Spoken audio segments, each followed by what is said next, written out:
हिमालय के दिल में एक छोटा सा गांव बसा हुआ था। वहां की हर बूंद हवा में जादू भरी कहानियों का आभास कराती थी। उस गांव में लड़की रहती थी जिसका नाम काशी था। काशी के माता और पिता दोनों उसको बहुत प्यार करते थे और भाई से प्यार भरी नोक-झोंक चलती रहती थी। काशी और उसकी मां को कहानी सुनना और बोलना दोनों ही बहुत पसंद थे। हर शाम चांदनी रातों में माँ और बेटी आग के आसपास बैठकर एक दूसरे को कहानियाँ और सच्चे किस्से सुनाती थीं। इन किस्सों में विश्वास था, जिनमें जादुई जंगल का, जहाँ सपने सच होते थे और इच्छाएं पूरी होती थीं। एक रोमांचक शाम, जब सितारे आसमान में झिलमिलाने लगे और चांद की किरणें जगमगाने लगी, माँ ने शुरुआत की एक नई कहानी की।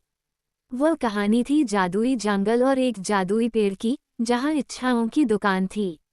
उस दुकान के अंदर जाने के लिए बस मन साफ होना चाहिए। माँ मुस्कुराए और जंगल के चमत्कारों और उसके केंद्र में पेड़ की कथा का वर्णन करते हुए कहानी जारी रखी। माँ ने कहा, ये पेड़ उन लोगों की कोई भी इच्छा पूरी करने की शक्ति रखता है जो इसे खोजने का साहस करते हैं। काशी के आंखों में आश्चर्य और उत्साह की चिंगारी बढ़ने लगी। उसके अंदर भी अब जादुई जंगल में जाने की इच्छा थी। माँ काशी की आंखों में प्यार भरी नजर डालते हुई बोली, हाँ बेटी, हम जा सकते हैं। लेकिन याद रहे, जंगल में खतरे भी होते हैं। काशी बिना एक पल डरे जंगल जाने की तैयारी करने लगी। अपने गांव में खुशियां लाने के लिए दृढ़ संकल्पित, काशी जंगल की गहराई में यात्रा पर निकल पड़ी। जुगनुओं की कोमल चमक और अपनी माँ द्वारा दिए गए ज्ञान से प्रेरित होकर वह आगे बढ़ी। परीक्षणों और कठिनाइयों को पार करते हुए वह चमकते जंगल की दिशा में निरंतर आगे बढ़ती गई। काशी अंततः जंगल के बीचों बीच पहुंच गई, जहां वह विराट, अद्भुत एवं रहस्यमय पेड़ अपनी असंख्य शाखाओं को फैलाए खड़ा था। काशी को विश्वास नहीं हो रहा था कि वह सच में उस पेड़ के पास खड़ी थी। कांपते हाथों से उसने हवा में फुसफुसाकर अपनी इच्छा व्यक्त की। उसकी आवाज़ आशा और ईमानदारी से भरी थी। उसे ये देखकर आश्चर्य हुआ कि पेड़ गर्म, सुनहरी रोशनी से जगमगाने लगा। पत्तियां धीरे धीरे हिली और पेड़ के भीतर से एक आवाज आई, जिसने उसकी इच्छा पूरी करने का वादा किया।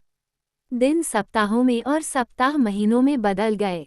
काशी अपने गांव लौट आई थी। उसका हृदय अत्यंत खुश था।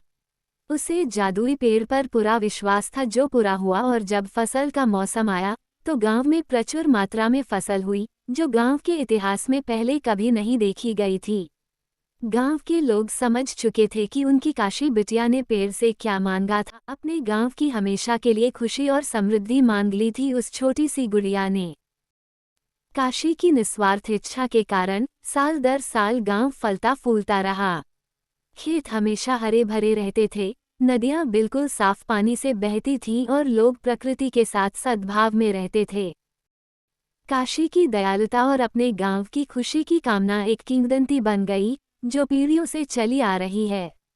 और जब वह गर्व और खुशी के साथ अपने गांव को देख रही थी, काशी को पता था कि सच्चा जादू पूरी की गई इच्छाओं में नहीं है, बल्कि प्यार और दयालुता के निस्वार्थ कार्यों में है, जिसके द्वारा आप हमेशा दूसरे लोगों की मदद करते हैं और ऐसे कार्य तो ऊपर वाले के दिल को भी छू लेते हैं।